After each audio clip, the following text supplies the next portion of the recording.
What's up, Star Wars Unlimited fans? It's Loopy here at Late Night Gaming, and we are here for the last of the Set 4 Masterclasses with the new kid on the scene.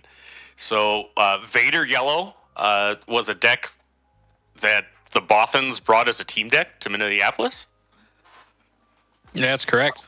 All right. There was, what, 6 of us, I think? 6, yeah. So, we have 3 members of Victor Squadron. That's what you call it? Yeah.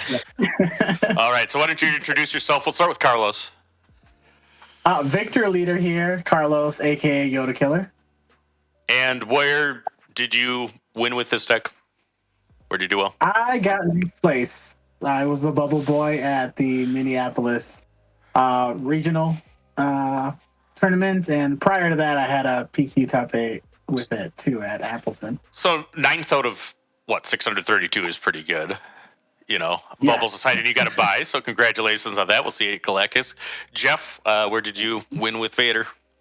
Yeah, so I got 10th at the Minneapolis Regional. So I'm Victor 2, second best finisher out of the team with the deck. I also won a PQ with it a week or 2 later in Colorado Springs.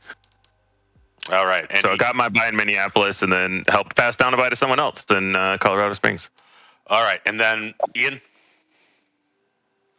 I'm Victor 5. I was the 5th best at Minneapolis when we created these designations. But since then, I've won 2 PQs with Vader 4, and it was the exact same list, just changing up some main deck and sideboard cards. And yeah, just a really good deck all around, and it was super fun brewing it with the team and having everybody rock it at the event. Yeah. All right. So why Vader Yellow? Why would somebody want to play this deck? Before we get to your presentation, you guys actually went above and beyond Frank with preparing a presentation, so that's how we're going to do this masterclass. But why would somebody want to play this deck? There are a few reasons, I think. One of the big ones is it's kind of, in a way, a cheese deck where you're just asking your opponent, do you have the right answers for this? Because I am very extreme in a single direction. It's really nice when you know that any well-balanced deck, at least half of their cards don't do anything and are just completely worthless in the matchup. It's the equivalent in Magic of just drawing lands. Like you just take away so many possibilities, and you make your opponent have to have made the right deck building choices and draw the right cards in the right order, or they just lose. And even if they do draw the right cards, you still have some play. Yeah, it's one of those things where if there's a hole in the metagame for a space deck, this deck will shine really well, meaning that like no one is really making concessions towards space or playing silver bullets, because it is a deck that can get hated out of pretty much any format. Right. With certain sideboard cards, or even when people start main decking those sideboard cards, if the deck becomes extremely meta relevant. So it's kind of one of those decks that I wouldn't say would always be good to bring to a tournament, but if you know your local meta or you think that people aren't prepared for a deck like this, it's a really good choice because, like Jeff said, a lot of cards get turned off from your opponent because, you know, they're not used to interacting with a bunch of tokens, or they're not used to interacting with a bunch of space units, and you can kind of just run away and steal games that way. All right. It's a really expensive deck too, right? Yeah, I was excited to finally use cards from Twilight. That was nice. I didn't even sort my Twilight commons, but I had to go through because I have a bunch of 1-drop ships in Twilight. I was like, hey, look at that. We're finally getting some Twilight cards in there. I did not have Droid Starfighter on my bingo card to be in a meta deck, but we'll talk a little bit more about that. So let's get. Bro, I was trying to get the team on that card for like the entire time. I love that card. Breaking down that deck. It's so my funny. Second favorite 1-drop in the deck outside of Mining Guild TIE Fighter. I love those cards. All right. So as I mentioned, Jeff made a slideshow, and it's pretty exhaustive. So we're gonna go here. So tell me about the mission statement for Vader.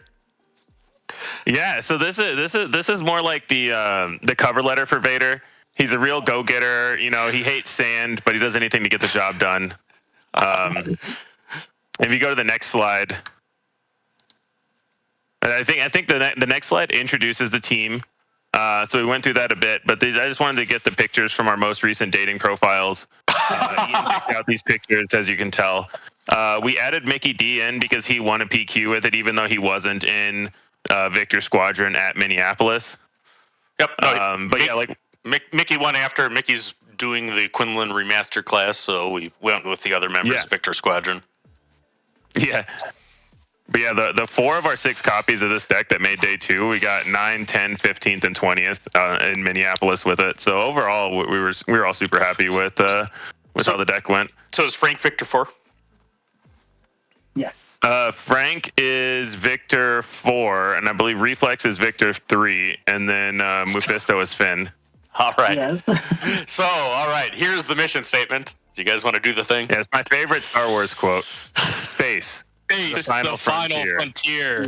These are the voyages of the Starship Vader. It's 5-turn mission to explore strange new bases, to seek out new opponents and new civilizations, to boldly go where no man or robot or half robot has gone before. All right, so that's how you take a team deck, is you have indoctrination through, recited mission statements. All right, so let's get to business. Who wants to start talking about the game plan? I'll start talking about this. So I had a couple of slides I wanted to throw before the deck list, just so that people can get a sense for why the deck list is built the way it is when they first see it. In my opinion, Vader should not have any 2-drops in the deck. Units. It's not you never want to play a 2-drop on your turn 1. You always want to have 2 1-drop plays. You want to have options to keep your leader ability turned on, and you want to be able to have coordinate for sanction or shuttle, and you want to go wide as early as possible, because most decks can't handle that. You also really need to think about what you're going to do on turns 2 and 3, how you're going to resource, and how you're going to keep your options open for the 3-drop slot. If you want to go to the next slide. All right, so let's talk about resource decisions, and let's spend some time here. So, what are you talking about with the turn 2 conundrum? I can take this one. Yeah, so the way that we had built the deck was we saw that there was so many really good 3-drop spaceships, and we wanted to make sure that we always had the right 3-drop spaceship for the right matchup, which also meant that you can't really cut some of, you had to just play all of them, which was an interesting thing, because when you draw multiple 3s, it's actually really good for a couple reasons. Both you want to kind of go 3 and then 3+1 if you don't have a clone combat squadron, and then on 6, ideally you're playing 2 3-drops, which is your flip turn, and you just maximize the amount of potential, and you're just kind of getting rid of your hand and flooding the board. And certain cards are shine really heavy in one matchup versus the other, and you can't really sideboard some of these cards. Like, we were sideboarding the TIE Vanguard for a little bit, and we realized it's probably just better as a main deck card. But they're just so strong, and being able to have the versatility to be able to have an eager escort to kill a ship in space that might be threatening your ability to make tokens, or maybe they took out your ability to make tokens, but now you have this ambush ship that can get in, and now you can activate Vader again. The Sanctioner Shuttle is like the all-star of the deck. It's one of the reasons that you would want to play it. Just being able to capture things like a Chewie on a spaceship against the Han decks is really important, or even against Sabine. Geonosian Patrol Fighter, a really good versatile card. It lets you play essentially a 3/2 for a very modular cost curve, which is really nice. You can just sack 2 tokens and play it as a 1-drop on the 4 resource turn after you played another 3-drop. You can play it for 5 sometimes, and it's fine. So most of the times you're playing it as a 3-drop. You're just sacking your token that you make on the second turn and playing it and bouncing something, and you just get this really nice tempo play. Victor Leader is obviously just a really good pump card. It makes all your things have really interesting break points. Eager Escort can then ambush for 5. Stolen AT Hauler gets 6 health. There's some really interesting things there. All your tokens become 2/2s, which really adds up very quickly. Yeah, no. Victor Leader basically halves your life pool if you're the opponent. So, always having an answer to Victor Leader, I think, is a key to, ever beating Vader, right? Because you always have to think what happens if they play Victor right now, because you have to be able to remove it in a few actions. Yep. If you want to survive. Exactly. Unless you're very close to finishing them off. Okay, so when you're talking about dictate the trades, what do you mean by that? Why don't we have Carlos talk a little bit? We'll flip you over. No, yeah, no. I think it just depends on what deck you're playing. But like, you have utility cards, so like, if they're, for example, you play your 2/1 drops and they happen to the next turn ambush in a blue leader, then you dictate, right, Elite P38 can easily take that out. Or they have a Falcon and they trade into one of your guys. Well, now Tygar Vanguard can go ahead and take care of that. Or, you have a good board, you want to protect your units. Eagle Escort can easily go ahead and take out one of your units. Also, it can help even get your hauler back. If we're going to talk about that later, but like if we're playing that game where you have your hauler, they have killed your hauler, they replay it. Now you're able to dictate your token and your Eagle Escort to get that back. So you have a lot of the big thing for me is a lot of people that are newer with this deck, they play it and they say, this is an aggro deck, I'm going to hit face, and my opponent's going to play space units, and their space units eventually die when they attack into mine. But that's, in my opinion, the wrong way to play this deck. You shouldn't be attacking base if there are good trades for you to make. Right. Like even if you just have 2/1s, but one of them is the one that gets raid 1 with a token, I'm gonna initiate the trade so that my other 2/1 goes into their 3/2 wing, so that I can make a token and then start attacking them for 3. And then the fact that I made that trade means that if they just play out another 3 health ship, I can kill it again. So they have to get ambushed. They have to keep playing out these space units.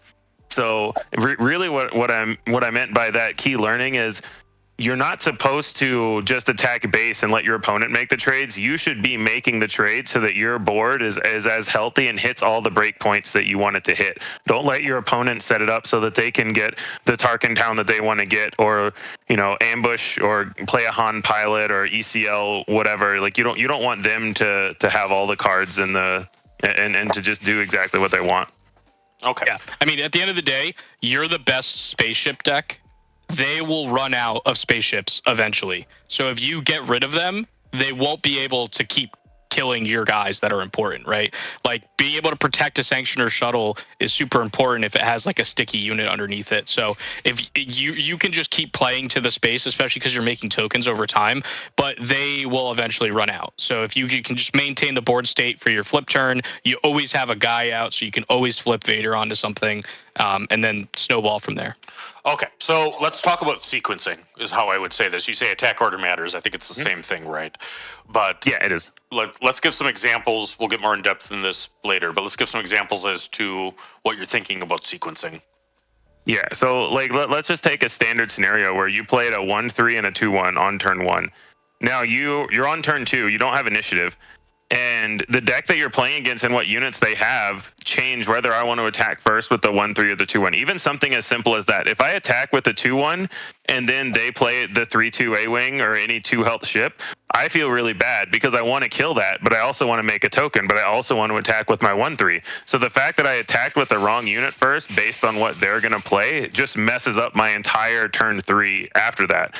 Whereas if I expect that, if I know it's a deck that plays P38s or 2 health space units or whatever, I need to keep my options open so that I can make the right attacks. And whether you attack when you attack with a token unit, if you attack with that, and if you attack with a token to kill their non-token unit, how likely are they going to be able to deal with your non-token unit to turn your Vader ability off? Correct. So it's things like that where you just have to really understand what your opponent can do to disrupt you, to understand the correct order so that you can be prepared for what they're going to do.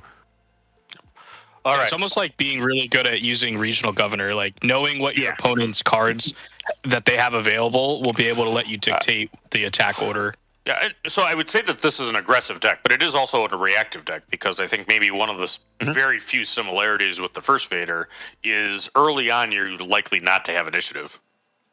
Unless you get to the final stages of the game where then, it's tactical claiming, happening a lot more. But, I mean, it is likely that the opponent is going to take a swing before anything happens, right? Yeah, I mean, unless you start like a 2/1, 1-drop in space, and they play a 3/2 in space, I would just claim in that scenario. But most of the time, you're just playing out both your 1-drops. Right. All right. Yeah, it's also a big decision later in the game of, do I get in this 3 damage by attacking with 3 1-attack units, or do I claim initiative? And how far can you push attacking with little guys, at what point do you use the Vader ability so that you can claim and still have all your units out? Late game, the attack order and sequencing matters a lot too, for because sometimes late game you need initiative. Right. All right. So this is the list, and we'll have the description here to the Bothan list. And I think the 60 has been relatively stable, at least from my perception. But Yeah. some things move between board and side. But tell me about the math that kind of goes behind the deck building. Yeah, so I put the relevant numbers on the screen, which is 86.7% to have 2 1-drops on turn 1. That includes the mulligan. And the beginner's level of this deck is if you don't have 2 1-drops, mulligan. Advanced, there can be certain matchups where you need certain 1-drops. We get into that a lot in some of the matchups later on.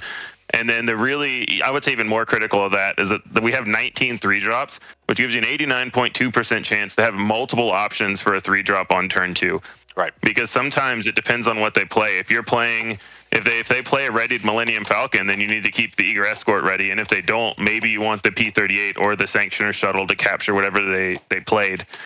Maybe they don't have anything and you want to keep a hauler just so you can play your biggest possible unit. So maybe they have an ambusher or they're going to ECL something. So you need to keep the TIE Dagger Vanguard in case they ECL a spaceship into your spaceship. So it all goes back to understanding what your opponent's trying to do and what your best answer to that is. Don't be afraid to resource an overwhelming barrage in your opening hand in order to keep 2 3-drops that can be modular depending on how your opponent opens in their game plan. Do you want to talk a little bit about the different 3-drops, Carlos? I mean, what are you specifically thinking of when we're talking about, what 3-drops for what situation? Yeah, I think if I'm having 2 1-drops in hand and I have a shuttle, I'm keeping that. I think I'm prioritizing having that the shuttle over a majority of those cards. I think is just important to have that card. It depends on your matchup. I think to the haulers, just some decks just can't deal with that big 4/5 body. Is also, but I think I get into these situations too, and I think Ian and Jeff can touch a little bit more. But don't you get into situations where you just resource Victor Leader and you're I just hope to draw another one because the other 2 units that you're all the time better. Yeah. It's just very complicated. Right. Another thing that I do a lot is if I'll have a hand of, let's say, 2 3-drops and a 1-drop. I know I'm going into the 4 resource turn the next turn, and common sense would say, hey, if I keep this 1-drop, I can do a 3+1 on the 4 resource turn. What I would do instead is I would keep all the 3-drops so that I have more options. And I say, okay, I'm going to have a less efficient 4 resource turn, but I'm going to have a wider variety, and I'm going to be more likely to have the exact perfect answer on 3 and 4. And even if I play a 3-drop on 5, that's one of the reasons I like the Mining Guild TIE Fighter. I'll just draw a card with it and then play a 3-drop. And then on the 6 resource, I've won games where all I played are 3-drops. You just go double 1 into all 3-drops for the rest of the game, and you can win those games easily if you have the right 3-drops line up. All right, so let's talk a little bit about the sideboard here before we move on, just because this is the deck slide. But so what are we thinking with the Bazines? I mean, what kinds of decks is Bazine? Most decks, but specifically any deck that is going to have a lot of sideboard hate. So when you're playing against, for example, something like a Han2 Green, pretty much all of them now play bombing runs. So whenever there's going to be some targeted hate, Bazine can be good in the mirror as well, because basically every deck right now has to run confiscates for one matchup or another, including this one. So Bazine can be good to clear the way for your Vader. Yep. And again, basically every matchup has a key card. It goes back to what I was saying about how about half of most decks are worthless here. Well, Bazine can take the other half and just leave them with a bunch of cards that don't do anything. So it would be, we toyed with having it in the main deck, but some of that comes back down to we don't really want to play a 2-drop on turn 1. We didn't want to dilute the deck, so we just put them in the sideboard and we board them in basically a lot. Anytime there are cards we want to take out, Bazine can just usually slide into that slot. Okay, swooped on. The other thing too is a lot of the cards that you want to grab with Bazine aren't going to come until they sideboard, so you don't really need it in game 1. So it's it sounds unintuitive that you're sideboarding it every single matchup or whatever, but it makes sense because your opponent's also sideboarding every matchup, right? So right. Swooped on.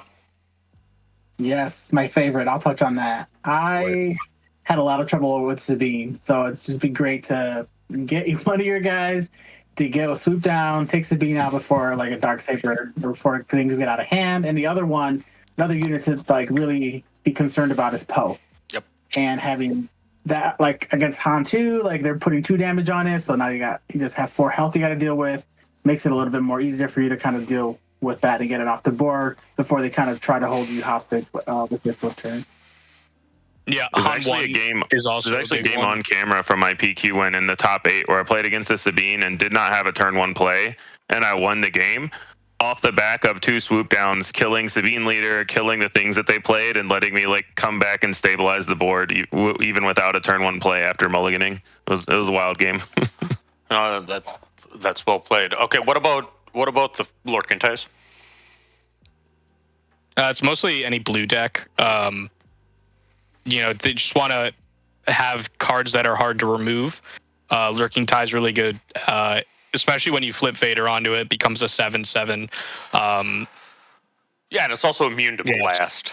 Which some games are going to get. I'd imagine some Qira games get to blast territory where it might happen. Yeah, definitely. Pretty much most Qira games get to that. You can have some crazy starts where you don't, but most of the time especially if they ever find a vigilance, like they'll get to the blast. And we talked about the confiscates, the mirrors, Sabine. Anything else? Mm-hmm. Han? Green? I don't even think you need it against Sabine, to be honest. Like, the only upgrades that they really play that you care about is Darksaber, because you have the Sanctioner shuttle to take out the pilot.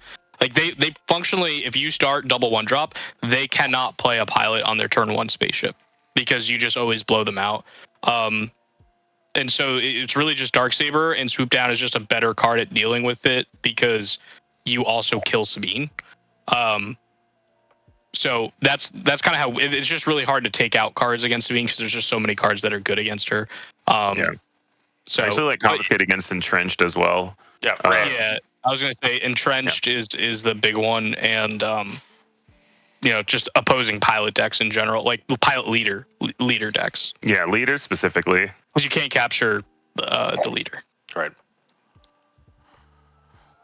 All right, so let's talk about these cards in order. First, let's start with the Krennic Shuttle, ST-149 as it gets its name. But what are we looking for that card in? This was a card that really surprised me in testing with how well it performed all the time. Worst case, it just helps you protect whatever you need to protect. It's a 3/4 body, so it's one of the larger ships that you have, just in terms of surviving things. Like it survives a bombing run by itself, and it can shield something else, so that it also survives it. One of the best ways for decks like Cad Bane or Qira to kill Lurking Tie is to just play Cartel Spacers and Inferno 4s and things in space. And Krennic Shuttle really helps you fight on that front. Shielding a Lurking Tie makes it so much harder for the ping or the control decks to kill it because they have to jump through extra hoops. One thing that I also like to do against like a Han 1 green is I'll steal the shield from their L337 and put it on one of my ships, because you can take their upgrades. If you're playing against the Sabine's Masterpiece or a Wing Leader, you can steal their experience and put it onto one of your ships. And it's just a solid body in addition to protecting your guys. All right, and I mean, so how that works is you always have to order shielded first, and then you can do the when played to move the shield to whatever you're trying to protect. That's what you're saying. Correct. Yes. Yep. Okay. And then I think you put in here, I mean, don't forget you can actually steal XP and you can steal tokens when it dies as well. I mean, I think it's really funny against Prey Data Vault. People miss that a lot too. I mean, I see lots of times, less if it's digital and more if it's in person, but you see it all the time that, Krennic people, they don't do anything and they could have, that helped them. There's no reason not to. Okay. Well, let's talk a little bit then about, let's go to the Vanguard first. Who wants to talk about Vanguard? We'll get Ian. I can talk about the Vanguard. So this card was one of the later inclusions, similar to the Shuttle ST-149. But we found that oftentimes when your opponent is playing a lot of ambush ships or using, ECL to ambush ships in, that they will often choose to ambush into a 1-drop ship, or sorry, 1 power ship, and they'll have 3 health on their ship.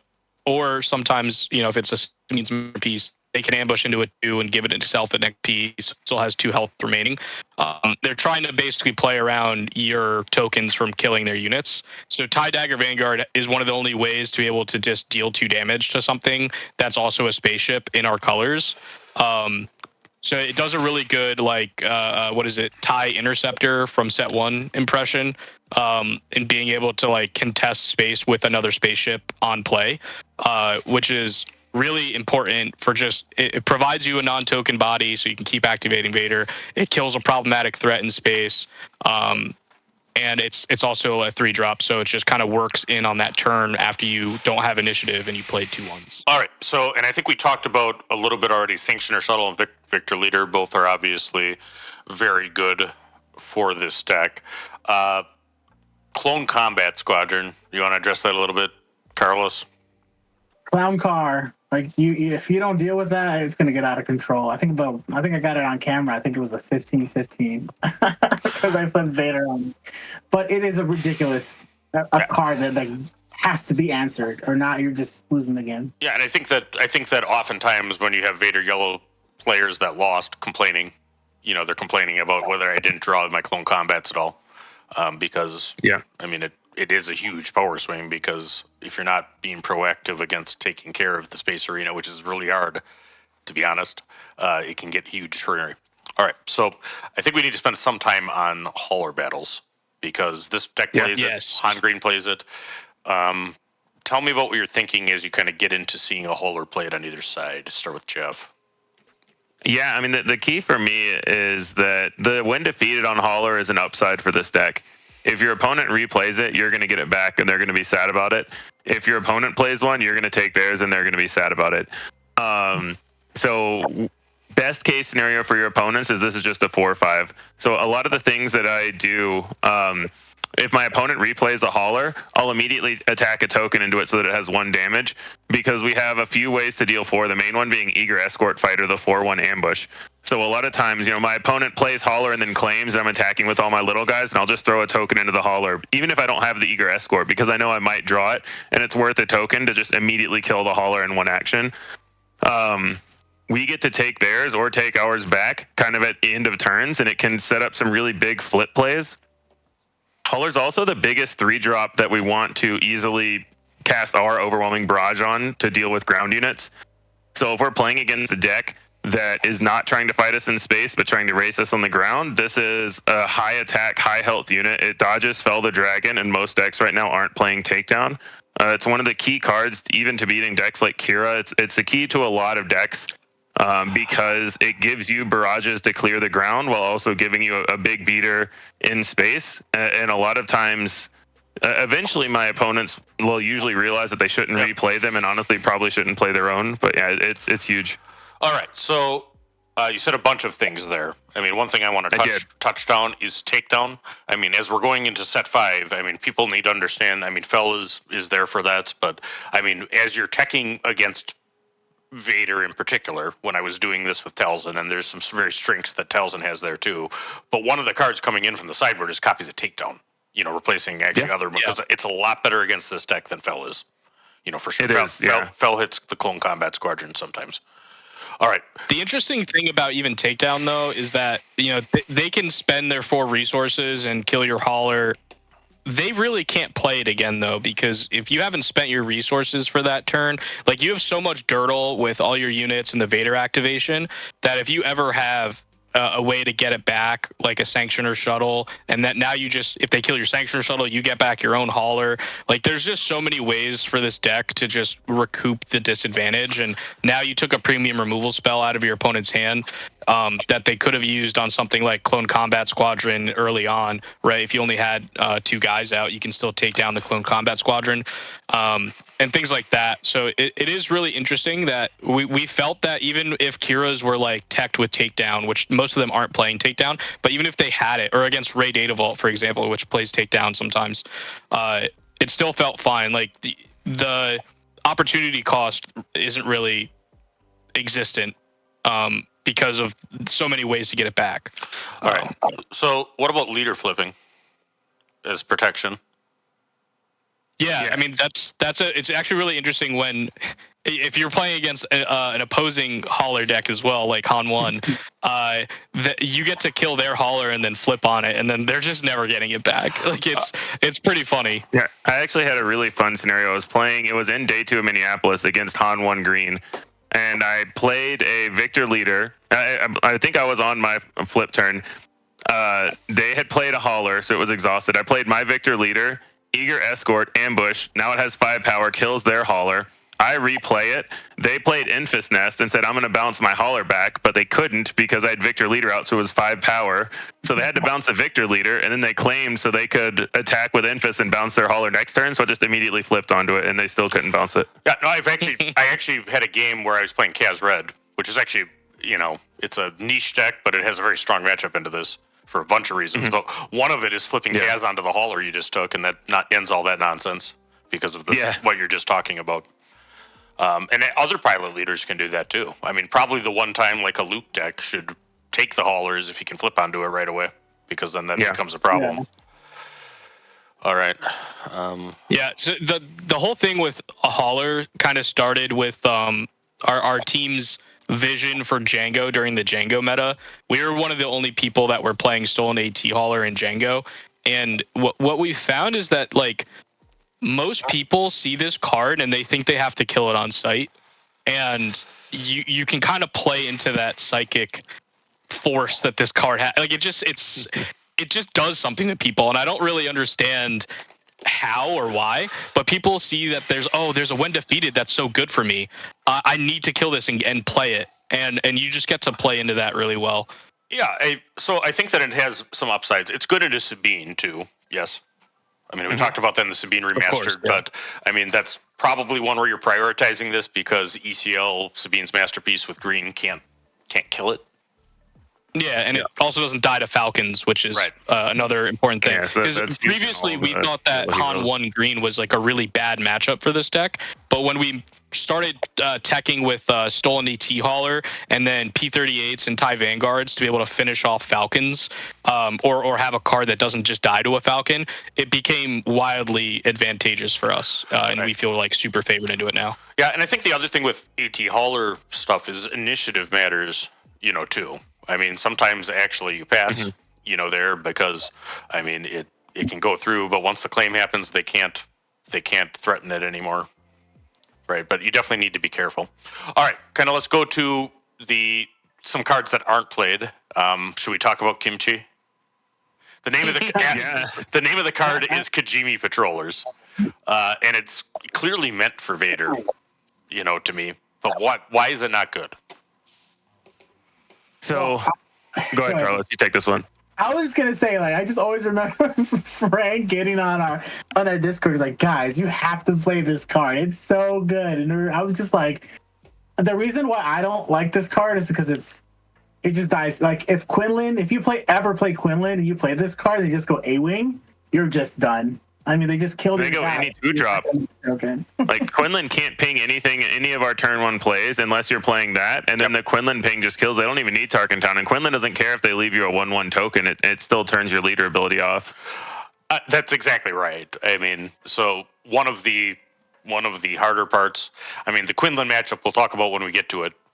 Kind of what that looks like both ways, because I know what it is. But I mean, seeing a Kajimi Patroller, if I haven't played a card in the first turn of the game, is probably the best thing that can happen. Probably claiming is better than doing that.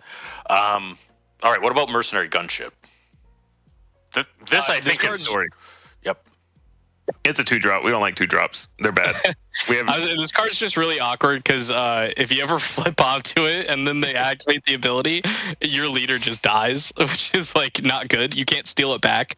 A 3/2 is obviously like powerful and it pushes damage, but what we've realized with this deck is that you don't need to start pushing damage early. Like you'll eventually get there. You'll swarm the board. You don't need the 3 power on turn 1. Yep. And what beats a 3/2 is 2/2/1s. Yep. Very soundly. Yep. All right. What about Contracted Jumpmaster? I mean, I think this is probably a closer card because that card's good. It's a 2/4 space Sentinel. It's we thought about it in the sideboard for a while. Yeah.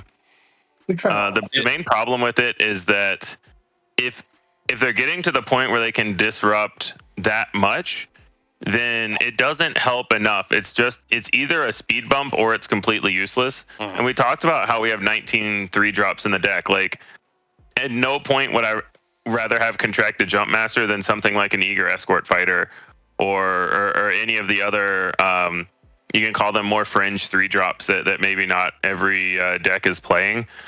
And it just doesn't do enough. Like, the ones that you already have do so much. And they're also so versatile. Like, the thing with a lot of the 3-drops is how versatile they are. I can use it in this scenario, that scenario, and I can keep it for all the options.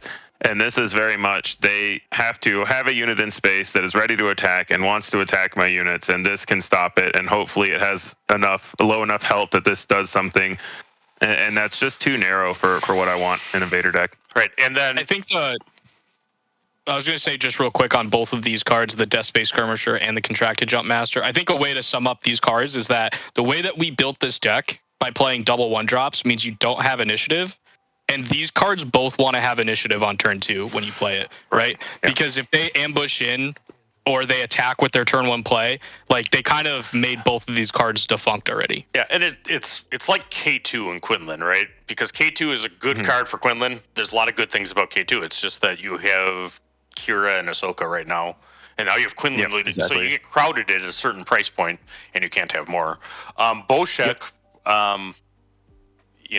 with as many 1s and 3s and 5s as you can have, I mean, I could see running it. Why not?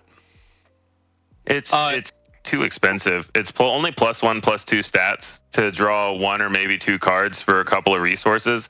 It's just not efficient enough. I would rather have Mining Guild TIE Fighter and just be able to pay the 2 to draw a card, because that's a lot of what you're doing with Boshek is pay 2 to draw a card, except you're spinning a card from hand to do it.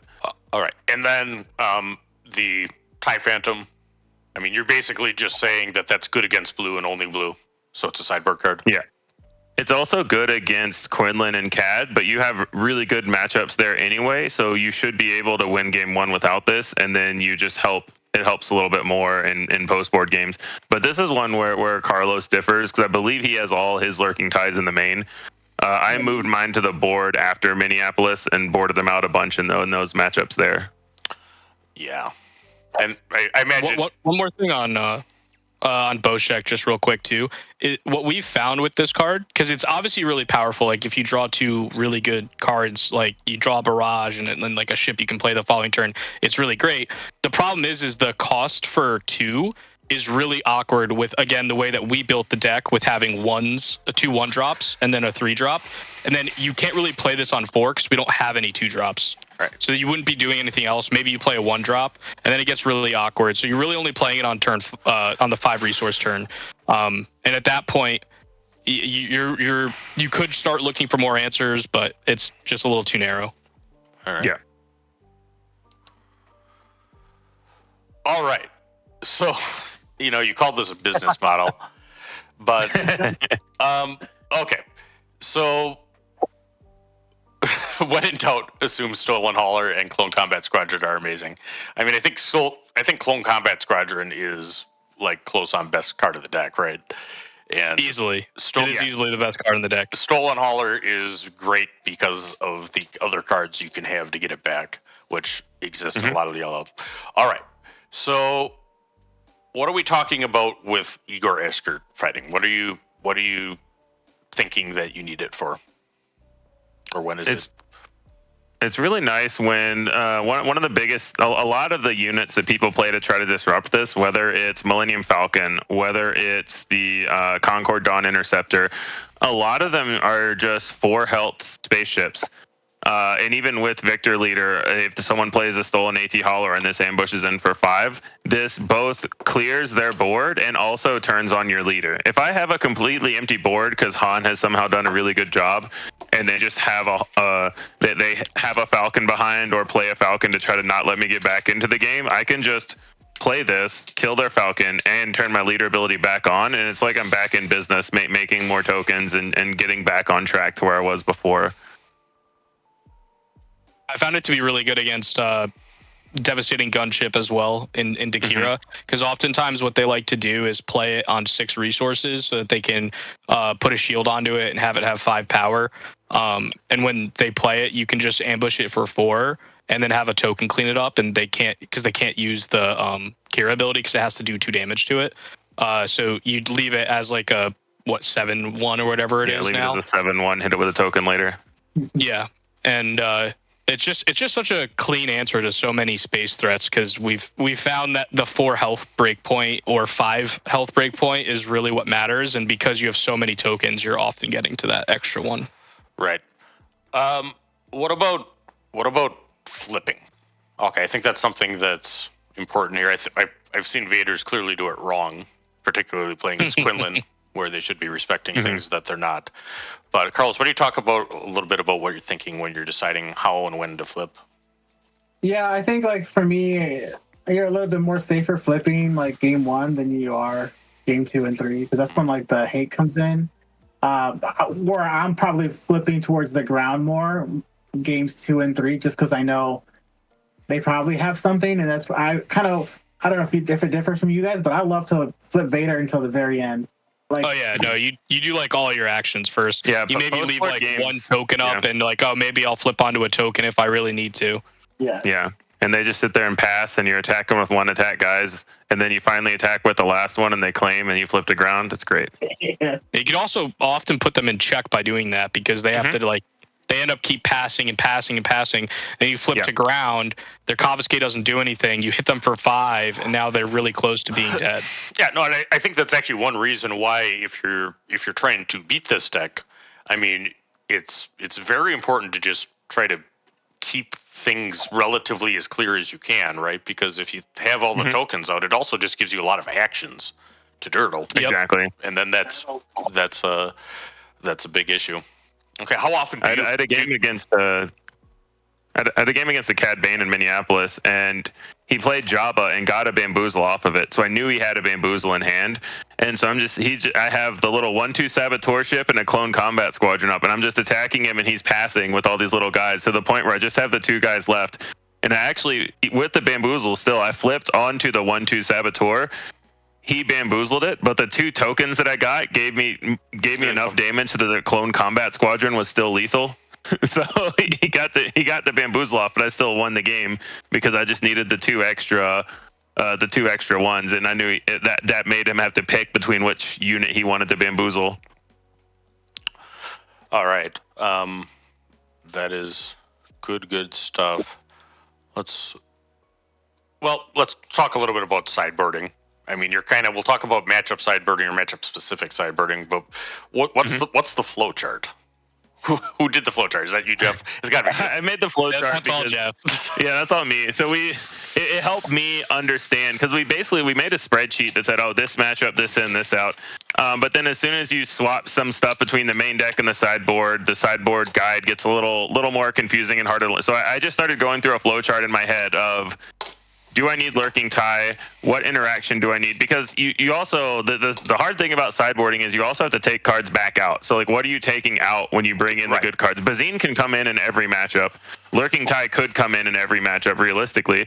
But what are you going to take out? Are you taking out cards that are better than that? So, do I need interaction? And that leads me to, is Waylay no good to me dead? Geonosian Patrol Fighter? Which of those cards do I need in this matchup?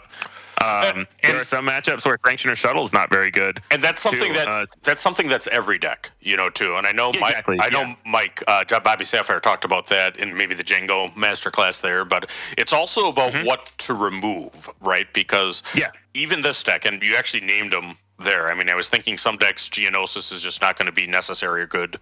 I mean, particularly if it doesn't have 3 drops to bounce, right? If it doesn't have 3 drops to bounce, it's just not good. No good to me dead is good against things that go tall. Not every deck goes tall, right? So, I mean, it feels bad, to do. So, and so right now, we're on 1 Waylay in the board, 2 main, 3 no good to me deads main, 2 Geonosian main. So those are the cards that I look to first to see what can come out. There are actually some matchups where I board out 1 or multiples of Overwhelming Barrage. There are some matchups where I board out Sanctioner Shuttle, even though it's one of the best cards in the deck. Well, Yeah, right, it's important to think about what interaction you need. and then you get niche cases. If you get something that's like hard control, I mean, suddenly all of your cards that deal with units are just unnecessary, right? So then you're just Right, playing exactly. anything that's a unit in the sideboard because it's a unit, and that's what you need to do. Yep. Okay, makes sense. And then, I mean, in general, boarding for Vader is play anything in the sideboard that's a space unit, right? Because that's what you need to do. All right. So let's talk about opponent's sideboard hate. Okay. So Yeah. what are you specifically referring to? Bombing run's wrong. Yeah, bombing run's the big one. That's the one that can actually be good against us. A lot of people are talking about disruptive burst. That one is not good, and I love it. I'm okay with people running that in their deck if they want to. I think we saw it in Wu's list as well for Qira, but they were getting more onto the eager escort fighter themselves because it can kill it can kill a lot. It can kill lurking ties or victor leaders. It's a very versatile card against us. Perilous position isn't bad, but those I would say are the four main ones that people run. Bombing run. Sorry, go ahead. Bamboozle and clear the field, I think, are in the conversation too. Mm-hmm. Yeah. The upgrade hate stuff is kind of like separate. This is more like the ones that are good at just dealing with spaceships. But yeah, obviously upgrade hate, but you can't do as much against upgrade hate than you can against cards that deal with your spaceships. So this is more about like how are we using our own spaceships to protect ourselves from things like bombing run or eager escort. Yes. And that's one of the reasons that shuttle ST-149 made our lists, was that we realized that shield and being able to put it on certain cards is really valuable, and stolen AT hauler not dying to bombing run is really important. Yeah, no, and it's relevant because I mean, there's a lot of yellow shielded ground units, but there's not a lot of yellow shielded spaceships. There's 7th Fleet Defender, which you can, but it gives the ability to give a shield in black, right? When give a shield is something that is typically blue. Yeah. Right, and giving a shield is often better than a unit that just comes in with a shield, because you allow yourself to protect like a lurking tie, for example, against Qira, which means that you can flip Vader onto it, and now they can't Architins it to try to kill it, because that's one of the ways that lurking tie can actually, with a Vader pilot, one of the ways Qira can get rid of it is using the Architins 8-drop ambush 7/8, because you're a 7/7. So now that you have the shield, you survive, and then a token can clean up the Architins. Out of curiosity, how is the Piet Red matchup? It doesn't get played much. I have no idea. I don't think I've ever played it. I imagine it's. I would imagine most Piet is pretty good here. It goes back to it should be because it's Architin into Devastator, which is something that I think would be tough. Akbar is also really strong into this deck, but I mean, Akbar is very good into here. You said before every other deck will run out of spaceships. I think that is the exception. Yeah, exactly. And a lot of it goes down to a lot of this deck. The way that I felt in Minneapolis and in my PQ was I needed to survive the first 2 rounds to get past the decks that were just built to beat this one and into the decks that are better into the field. Like we were talking about earlier, this deck's really good into an open meta because it's really tough for any one deck to just fully go hard hate against it and still beat your Sabines and Qunilans and Cads and all the other 15 viable decks that are in the meta right now. Right. All right, let's pop on. I think we talked about all of the sideboard stuff. All right, so matchups. Carlos, did you have a Sabine that you played in Minnesota? No, so that I'll go back to like I did not play Sabine at all, but Sabine was the big touching point into how we got to Holler and how we actually improved this deck. I think that's like a big part of the story. Is I played this at I had a good feeling about this deck, and I said, you know what, let me play it at the Appleton PQ. I lost to Sabine, and Top Cut, he actually ended up winning the tournament. Yeah, and then Tyler and Ian started to like jam games with that Sabine, because that Sabine had like more spaceships than the usual Sabine decks. And it was playing Adelphi and stuff like that. Yeah, no, I think the master. Yeah, no, I think that is there too. And then did you have Sabine Yellow at Appleton at all? Because Sabine Yellow exists in Wisconsin for sure. Yeah, Ryan was playing it. Thank you, Ryan. Right. We got some practicing against that. But I didn't get to play him. But I think like that was a big deal of how do we deal with Masterpiece? How do we deal with all these units in space? And I think that's how like we got a group together to figure out, all right, how do we make this deck better? And that's how we got into like Holler and P38 in that conversation. Right. Okay. So what's your game plan into Sabine? Let's call him Ian. We haven't talked about it. Just surviving the Masterpiece ECL play. It's just figuring out how to navigate that, knowing what cards to play when your opponent plays which turn one play. So like oftentimes they want to play a green unit so that the Masterpiece can ECL as a 4/4. But that's actually sometimes better for you because if you start double 2/1s in space, if they start a red unit, they can Masterpiece and kill both of them. Right. Yes. We actually talked about that in Sabine Remastered, is that Vader's the exception for wanting green. Chrono and Will both said the exact same thing, which is, actually, the Sabine unit's pretty good. You're going to be able to get there, and you'll be able to get control of the space arena and turn off Sanctioner Shuttle, because Sanctioner Shuttle is a best possible answer to Masterpiece, too. It doesn't matter how many XP it has to capture. Yeah. But you need to have the units. Yeah. What we've found, though, which is actually, I think, unintuitive and really weird, is that the 2/1s are still better than any of the other 1-drops against Sabine as your opening play. And you always want to start, if you have a 2/1 and a 1/3 or a 1/2, you want to start with the 2/1 in case they ever have to open Phoenix Squadron A-Wing. You get to always just claim and kill it, and then you're really far ahead.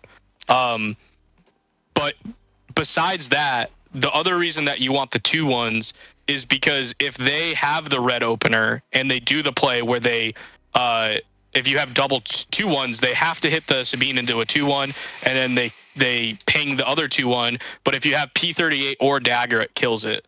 In the case where you have a 2/1 and a 1/3, then obviously the Masterpiece can grow to be a 4/4.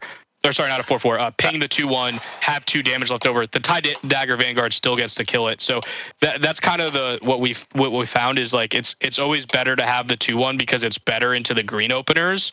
And if they do have the red opener, you still have those P38s and Dagger Vanguards that help you finish it off. And in a weird way, Blue Leader's helping you indirectly, because the thing about the red A-Wing, which is Green Squadron A-Wing, because Fantasy Flight likes making the color combinations of X-Wings as confusing as possible. But that ship just feels so bad when it gets Blue Leadered by all the Rays and the Hans of the world.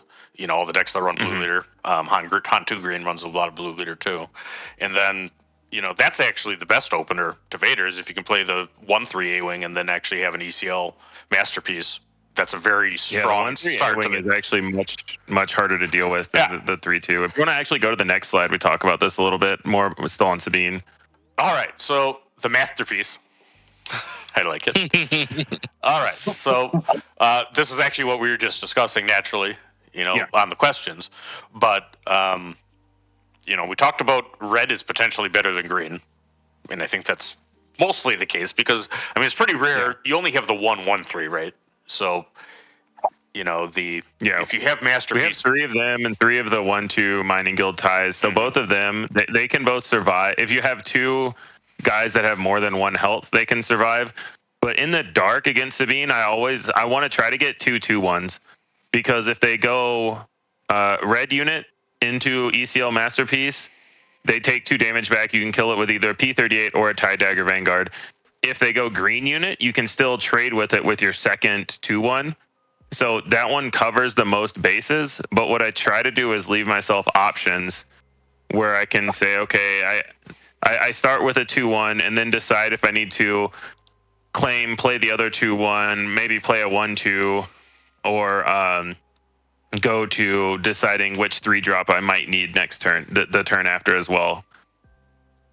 All right. Yeah, Wingman Victor 2 is also another 1-drop that we're playing, even though it's obviously a 2-cost card. But the pilot is for 1, and it makes a token. So you're always getting 2 units. Obviously, you only have 1 non-token, which can be awkward. And you usually don't want to do that against Sabine because of ECL Masterpiece, because then you don't have a token generator. However, the only time I will do that is if I also have Republic Y-Wing, and they started a red card, because that way the Wingman Victor 2 plus on the Republic Y-Wing is a 2/4. If they want to kill it, they have to put the ping into it and ECL the Masterpiece in, but then the Masterpiece is left with 1 damage and the token can clean it up. Right. So then you can just drop a hauler and you go off to the races. The way I look at it is I'm okay with trading my whole turn 1 for their turn 2 ECL Masterpiece, but we have to make sure that we have the right cards that line up for that. And this is also a matchup where I might have 2 1-drops, but I'll still mulligan. Like if I have 2 Mining Guild TIE Fighters, I might still mulligan even though I have 2 1-drops, because I don't have any that are going to line up well into their likely starts or the hands that they're going to keep. All right. So I want to go back. I have you explain. I saw Barrage X'd. So Yeah. So what are you saying with that? It's just not. This is good unintuitive. matchup. Yeah, it's very unintuitive. Go ahead.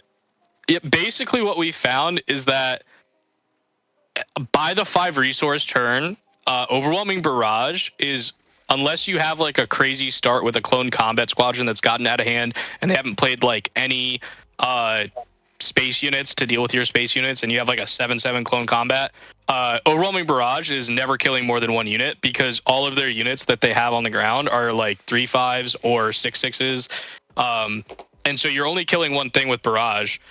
So things like No Good and Waylay are just better interaction against them. No Good being probably the best card against Sabine, because it can deny both a Poe or a Sabine with a Darksaber, and then Waylay being really great against Poe in general. Yeah, we just found that the Overwhelming Barrage was really clunky, and you kind of had to resource it often in the matchup, because you just need so many of these 3-drops to kind of just always have a threat out. All right. Back onto this. I think we talked about it a little bit. ATLer. Why P38 in this matchup? Because that's what you need to help clean up their trades. If you have the 2/1, even if they start the Green Squadron A-Wing, if you have the 2/1 start and it cleans up so many things between the Masterpiece or the Green Squadron. Another thing that I have actually done before is, if they're not playing space, we're usually pretty good at winning the race. But P38 plus TIE Dagger, just killing their Sabine unit or Battlefield Marine on the ground, is also totally fine. If they do play a wing leader, you can just kill the wing leader before it trades into one of your tokens or non-token units, and then you want to try to like Waylay or Geonosian or Sanction or Shuttle, whatever they put the XP onto. But P38 and TIE Dagger are 2 of the more critical pieces in any matchup, whether they have the Masterpiece or not. But they both really help make sure that you can clean it up after, if they do ECL it in. Yeah, and Geonosian's another one that's kind of interesting, because it's specifically really good when they put the XP. Like, let's say they ECL the Masterpiece in, realize that the XP won't save it from dying. They'll put the XP on their ground unit, like the Battlefield Marine. And then your unit on the board can finish off the Masterpiece. You can make a token, sack the token at Geonosian, and bounce their turn 1 play. Now you have a 3/2 in space, and they don't have a board. Mm-hmm. It's really hard to lose from there.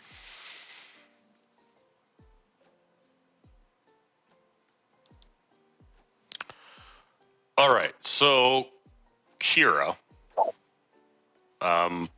Let's talk about this matchup. Why don't we start with Jeff on this? Because you won the PQ after Minneapolis. I'm sure you had Qira's.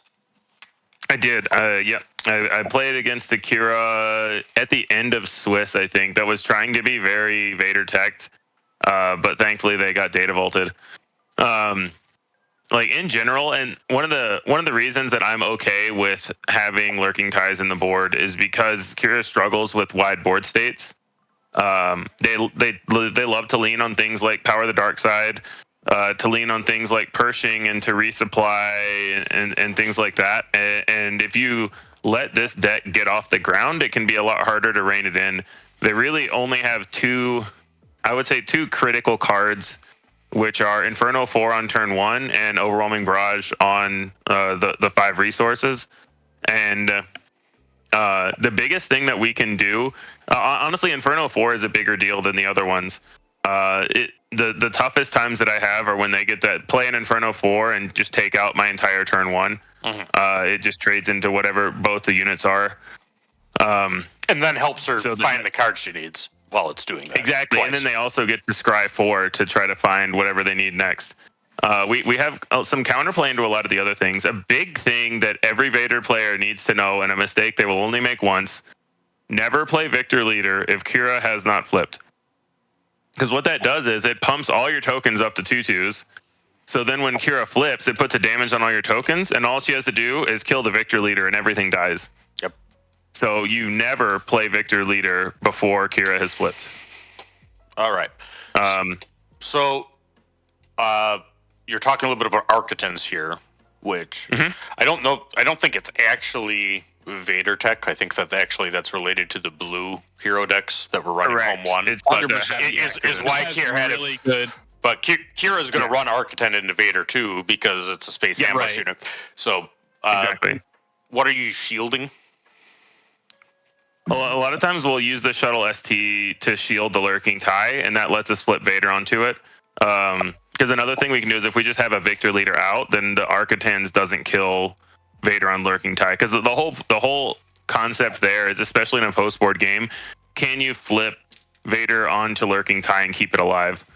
And either the shuttle or Victor Leader make it survive the Architens ambush. Right, because the Lurking Time being out turns off Power of the Dark Side and Avenger, essentially. You just select the Lurking And Super Time. Laser Blast. And which Super is a Super big Laser one. Blast. Yeah. Survives it. I mean, which leaves the Green Devastator is the problem, I guess. All right, so what are you talking about? Our best card here. The best card against Qira is throwing in the AT Holler? Absolutely. They cannot no glory it. If they no glory it, they take it, defeat it. You just replay it immediately. So their best, one of their best removal spells is completely dead against it. They're not playing Takedown, which is the best card against it. It dodges Fell the Dragon. Your entire deck, it counters Power of the Dark Side, so they can't play that. They do not have ways to kill this card. And when they Survives do, Eager Escort as well, which is another card that they're using to hate against us. survives the Eager Escort. It doesn't die to either the wind plate or an attack from the devastating gunship unless they also take some actions to shield it and whatever, and that gives you more time to respond anyway. Also, one of the things that Qira likes to do is flip an Overwhelming Barrage, and if you have a stolen AT Holler out, your barrage just wipes their board first. So I did the that. action to flip, even if you don't have initiative. Yeah, so I did that against the Qira that I played in the Planetary Qualifier, where they flipped and because they wanted to barrage and wipe my board, but their flip meant that they damaged all their other ground units. So barrage on my hauler killed their Qira and their Pike Sentinel or whatever it was that they had, and just completely wiped their board. So I'll hold barrage, and it's especially good with the hauler. And they don't have any units that they can barrage to kill hauler before Qira flips, so they have to flip her first if they want to try to kill your hauler. Because they don't have any early game 3 power units to barrage onto. All right. So, and then Devship. I mean, certainly Devship is good against you. It is, but the problem is it's also a 5-cost ship. Like Kira's ideal plan is goes like Pershing resupply 5-drop. They don't always get the resupply, or in the super laser tech they have to spend an action to kill it. But the fact that it's a conflicting 5-cost and that they don't have like a 4-cost ship that they also want to play, it really helps us out because they're not going to curve out gunship into OB in an efficient manner. So it gives us it kind of like puts a lot of pressure on Qira. I was literally just talking about this with Scimitar, which is coming in the next set. As I had a teammate dismiss it as being in Qira. I'm like, well, I don't know. I think it's That's an interesting card. Yeah, you flip it, you have a 6-power guy, you barrage afterward, and have a bajillion damage. Yeah, and I know this is heresy. Also, just the resources work out a lot better. I know it's heresy, but I'm not sure Qira ECL should ramp into Vader. Actually, if you go, then there's some other things there. But all right, Qunilan and Cad. So you have the 2 Tarkin tech decks there. I lumped seeing Tarkintown together. Sorry, Carlos. I know it hurts your Cad soul to see him lumped with Qunilan. I do. It does hurt. All right. So let's talk about these matchups, and I think it is a matchup that a lot of Qunilan's probably play poorly because, I mean, there's tools there, that first aren't in a lot of lists, which is surprising. But let's talk about Cad first. Let's start with Carlos because I know that you're a big Cad Tarkintown stan and has good Cad Lake Country video, by the way. Thank you. No, I think the best 2 1-drops you can do is having the 1-2 or the 1-3. I think like Cad really struggles with having not only a wide board, but a wide board with a lot of health. Yes. So if you can start with those 1-3s, you can start, mitigating the pings and putting it on there.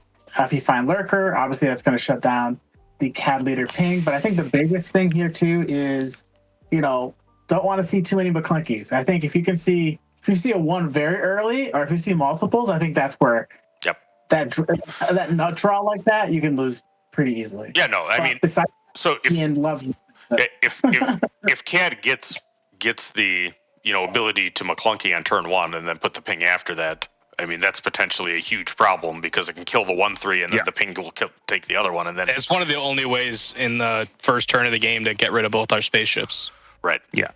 But it requires having a it requires having a Greedo, is the one that's there mostly, which is probably a good card, period. All right, so one thing you said there I think is true of just Cad generally. When you're talking about Tarkintown, Blue's a little different, but every deck should just pile health. I mean, if that's the way you think about the Cad matchup, that's usually pretty good. I mean, try to play things and just get your health pool as big as you can, because the bigger your health pool is, the more diluted Cad's pings are. Yeah, these matchups are another reason why we really like the Stolen AT Hauler, just because the ping doesn't put it into Tarkintown range. And the both Qunilan and Cad. And for Quinlan's side, as to that card, it also can't be killed by Fast Falcon. It dies in the process, or the Tarkintown. Yep. I mean, it's not ping plus Tarkintown, so I mean you have to have a different answer for Hauler there. Okay, so why don't we talk about Qunilan a little bit as far as Vader's plan? Yeah, pretty much just try to find a clone combat squadron. Yep. Yeah.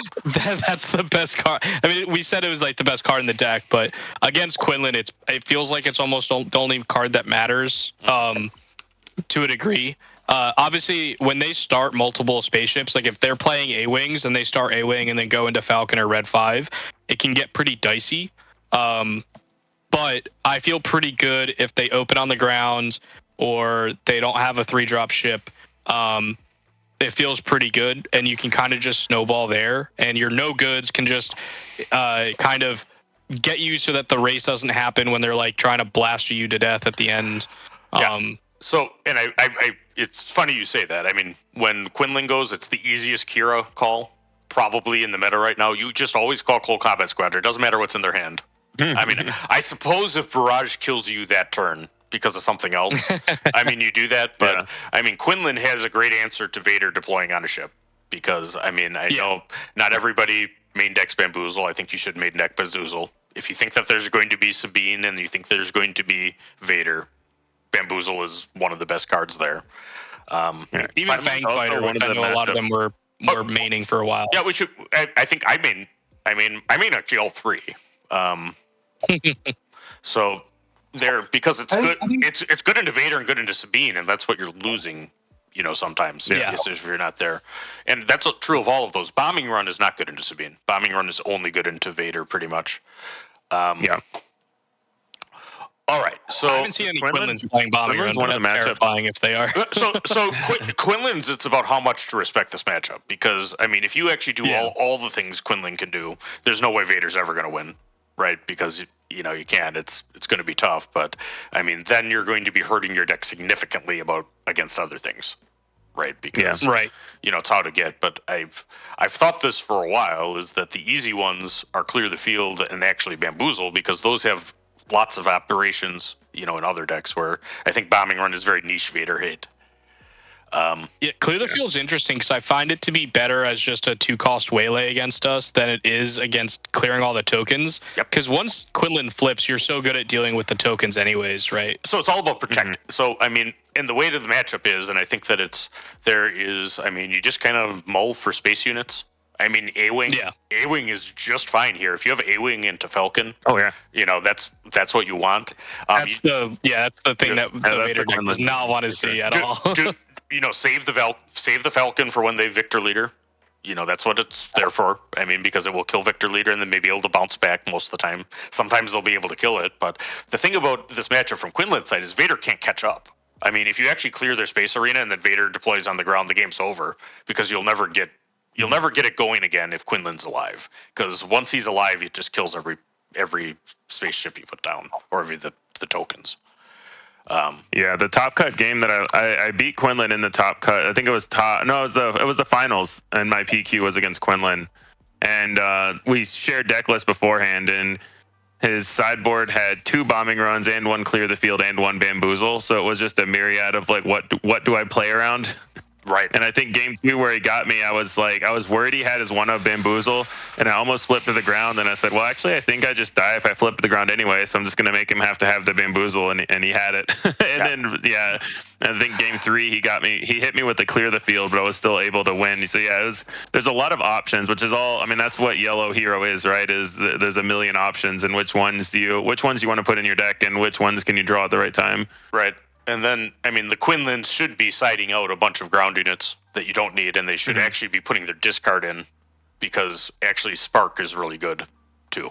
Like, when the Clone Conscript Squadron will kill you, you play Spark. And that's how you go, and then that's what prevents it from killing. Quinlan's also Force Throw is also deceptively good. Like, you would think that we have a bunch of 1-drops, and so it's never doing damage.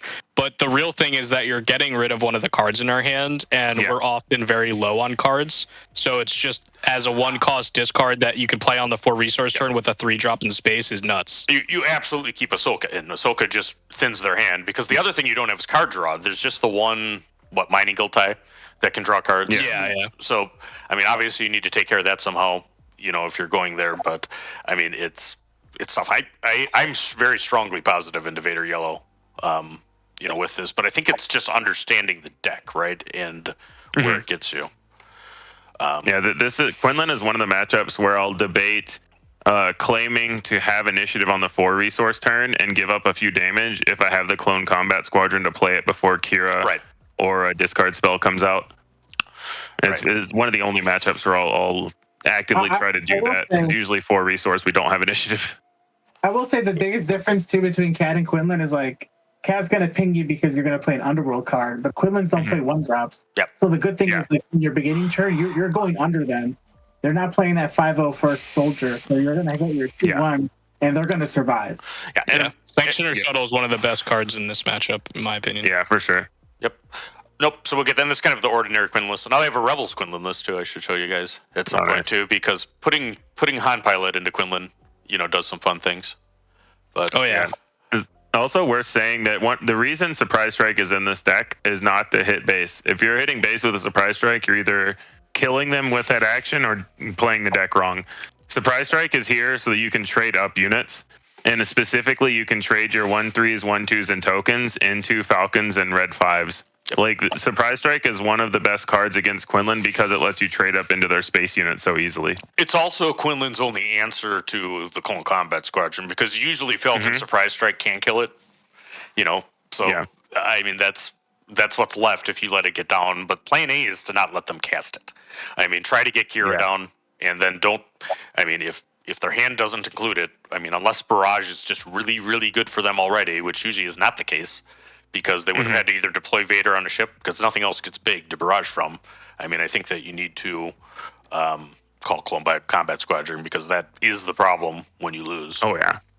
Quinlan's 7 health is also super annoying because both Swoop Down and Barrage on the hauler doesn't kill it. Yep, and then the card that actually moves this the most in set 5 is Constructed Lightsaber, which is better for Quinlan probably than any other deck. But getting Restore on the ground is nutty against and the Restore is nuts too. Yeah. I mean, but that's what it is. I mean, you get to it, you kill as many space things as you can, try to prevent them from Clone Combat Squadron, and then keep Quinlan alive. I mean, if Quinlan stays alive, it's really only Barrage to kill it, and it's hard to kill a 7 health unit with Barrage if you don't have Clone Combat. Yep. Yeah. I was mostly excited that this let me put one of my favorite quotes from Firefly as a meme in the slide. They don't like it when you shoot at them. I worked that out myself. I aim to misbehave. Big, actually had Captain Tight Pants as my avatar, for a while. Nice. He's in better shape then. All right, so let's talk about the mirror. Okay, so you're the best hauler deck. I guess only applies if you're not in the mirror, because then I guess both sides are the best hauler decks. Well, or if you're in the mirror, but people don't realize the tips and tricks that we've kind of talked about earlier. Okay. Because I definitely played against the mirror and was able to just end the game with like 5 haulers on my side. Yeah, I've never lost the mirror. It's pretty much a trade as much and as frequently as possible. And if your opponent ever hits your base with a unit, you've already won the game, because that probably should have been directed at one of your units. When they when they attack my base on turn 2, I just breathe a sigh of relief. I'm like, all right, we're good here. We're in business. All right. I just want to know how important it was going into Minneapolis. How all the other Vader decks, they didn't have hauler, they didn't have P30. Yeah. I mean, all of that stuff really helped to getting tempo. Yeah, P38 is such an all-star in the mirror, just because it can kill the 2/1s, it can kill the tokens, it finishes off units. When it dies, when they trade into it, it does another damage. So it's just so awkward in the mirror. It can take out a hauler by itself too. You ping when it enters and then attack into it next turn. So P38 can just trade for a hauler by itself over 2 actions. All right. So when you're talking about tempo is king, what you're really talking about is minimizing the opponent's leader ability. Yep. Yes. All right. Minimizing their leader ability and minimizing their amount of good choices.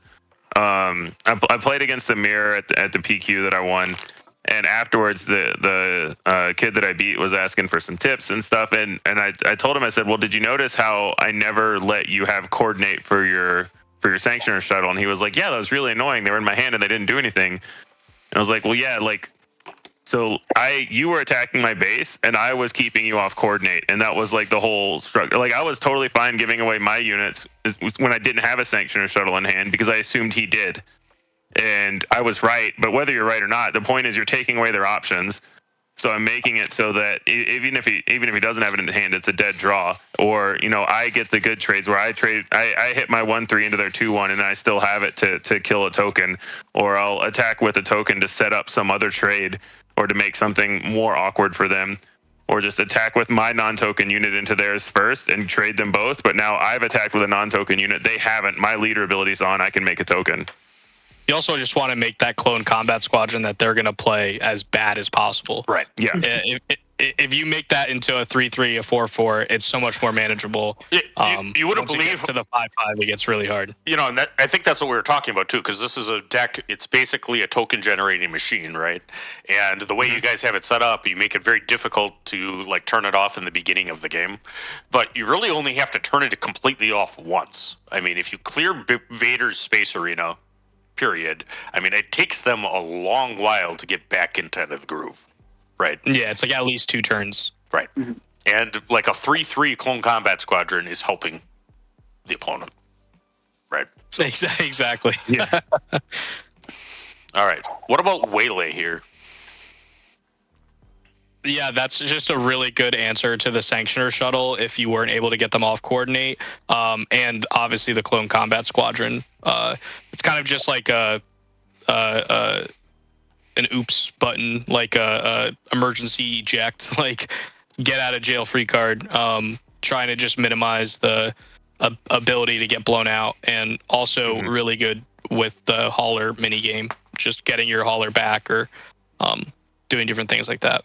Right. And a lot of times on 5 resources, if I don't have an overwhelming barrage, I might waylay their biggest ship. Maybe they have a hauler, I'll waylay it so that in case they have a barrage, it can't do as much damage. Right. Yeah. Yeah, it's the only real answer to clone combat if you couldn't deal with their ships. So. Yeah. All right. So Han Green.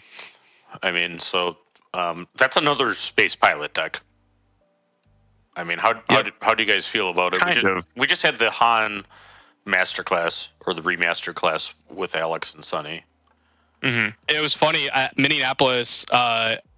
Alex came up to me asking me what I was playing, and I told him I was playing Vader 4, and he was shocked. And I'm like, Yeah, man, I don't know. I think we built a good version of it, and he's like, really? I feel like I just always crush that deck, and I'm like, oh, I really think our Han 1 green matchup's amazing, actually.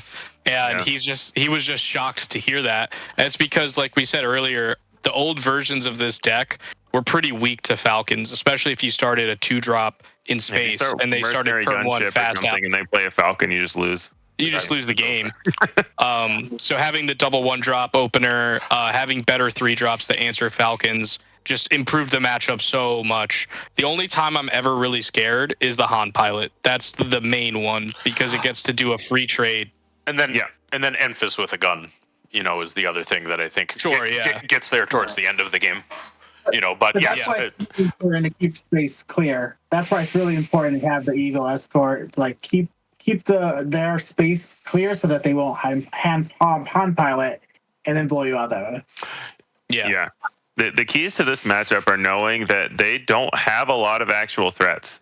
The things that you need to worry about are Falcon on turn 1, Han pilot, and big Falcon ambush. Enfys Nest and Blue Leader, kind of a little bit, but usually by the time they get to Enfys Nest, you prepare for that by tapping their Han with No Good to Me Dead, and they don't get to play Enfys Nest, ideally.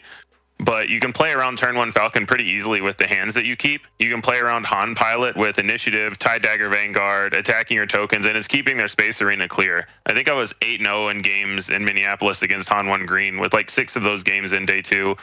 And a lot of times they didn't expect me to just trade into their Falcon and to constantly kill stuff, and they would just keep not having a turn 2 play because they kept a hand where they were expecting to be able to Han pilot onto their Falcon. But that's one of the few times where we get initiative on turn 2 because they Han activate, play the Falcon, attack with the Falcon, and we get initiative even if we played 2 2-1s. So they either bounce the Falcon to their hand, in which case they're not putting a pilot on it, or they keep it out and just assume that we're not going to trade into it. And as long as you avoid the pitfalls of Han pilot and knowing when they could have like a big Falcon ambush or play Enfys, then the matchup is pretty solid for Vader in my experience. And No Good to Me Dead is such a key card against anything that goes tall or Han 1 leader. You always stop them from getting to 7 resources. No Good stops it for 2 turns in a row. It's super backbreaking. They often only have 1 card in hand, and it's a 7-drop. Yeah, and we're doing a lot of these, but I mean, one of the things is just a Han 1 leader. Period. I mean, I think it actually applies to the yellow version too. Is just screw with his flip turn with whatever you can. I mean, I'll bamboozle the Han leader just to bamboozle the Han leader, and it messes up their math. Han decks all kind of had like a lot of pre-planning, and they're having to do things because what his leader ability does is turn card advantage into resource advantage temporarily. That's what his leader ability is, right? So, I mean, if you do something that he wasn't expecting, if he's expecting to get that last resource, I mean, you can really sometimes even like blank a play on like 4, 5, 6 resources if they've used the Han ability several times. I mean, a lot of times, if we're in a normal game where we're both executing our game plan, they're on the 5 resource turn. They're under a lot of pressure. They can't really afford to play around No Good to Me Dead a lot. Like I have to get Enfys Nest out this turn. I can't afford to just wait. Maybe Han activate next turn or try to flip more normal. Like I have to go Han activate into flip into attack with Han, and the game's just over if you have the No Good then. Right. Yeah, and we have more Dirtle than they do. One of the big things that I want people to realize also is that if they do have 7 resources and they Ewing reinforcements and they get Big Falcon, it does not have ambush because they did not play it from their hand. They played it from their deck. I saw multiple times this happening and the Han 1 player thinking it has ambush, and they've already chosen a card to play and tried to make an attack. So they weren't like the judge. We called the judge and everything, and like they weren't able to take it back because they learned information. Mostly that. I learned that they played the card and that they tried to attack and they couldn't figure it out or whatever. But yeah, so just don't do that. It does not have ambush when they play from you. Yeah. And Chewbacca is very bad against Vader because it doesn't do anything when you play it. So we've actually found Han 1 does better if they sideboard out Chewbacca, even though it can help fight in space. It's just so bad against the Sanctioner shuttle. Flipping through the slides. All right, let's talk about Han Data Vault. Shout out to Co and Crispy. They were our hosts for this masterclass. It's a great deck. Yeah. very This versatile. is the deck that I was on before I switched to Vader. I worked with Yeah. Code Dameron and Crispy a bit on it, and I really like this deck as well. But And- I couldn't beat Vader, so I switched to Vader. And spoiler alert, this leader color combination is changing but not going away for set 5 Yeah. because there's some things that happened. But what are we talking about into Han Green generally as far as the game plan? So hope that they don't have a million spaceships. Right. I feel like the only times that I've lost this matchup is when they have not stopped playing a spaceship for 6 turns in a row or something. Or post board they have bombing run. Or a lot of times you can beat the first bombing run, but it's just the second one that's always backbreaking. But I mean, the first one can also be devastating, so it's just dependent. A lot of times they're playing it main deck now too because they know that this matchup can be difficult for them. I found just in general that Data Vault decks are pretty favored for Vader because they aren't consistent in their game plan and they really rely on drawing specific cards like Blue Leader, Red 5, Bright Hope, cards like that. There are 5 cards listed on this slide, and they have a 60 card deck, so they'll have it sometimes, but not all the time, and I would argue not most of the time. Most of the time, you're gonna have enough to get there, and they need to have more than just a few of these. They need to have the right combination at the right time.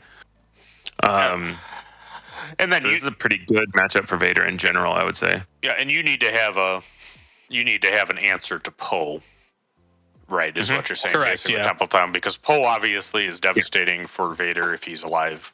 Because then But the other thing, the thing about the Poe game though is we have so many actions. They can't usually afford to just sit there with their Poe ready while we hit them with stuff. So a lot of times they'll just have to attack with Poe anyway because they need to get damage onto our base, and they can't afford if we attack with 6 different units and then just claim and start doing it again, then we're gonna win that race. Yeah, and I agree with that. Like, if you get the opportunity to attack with Poe and you can do 6 damage and kill a ship that has 2 health, that's plenty. And then also check it. Exactly. While you're at it, check how many cards are in Vader's hand at the time too, because if it's 1, the answer is you should also discard a card to get rid of whatever they're still holding. Yeah, Poe. I've never had Poe in Han 2 green. I've never had Poe kill my Vader, but I've had Poe kill my base before.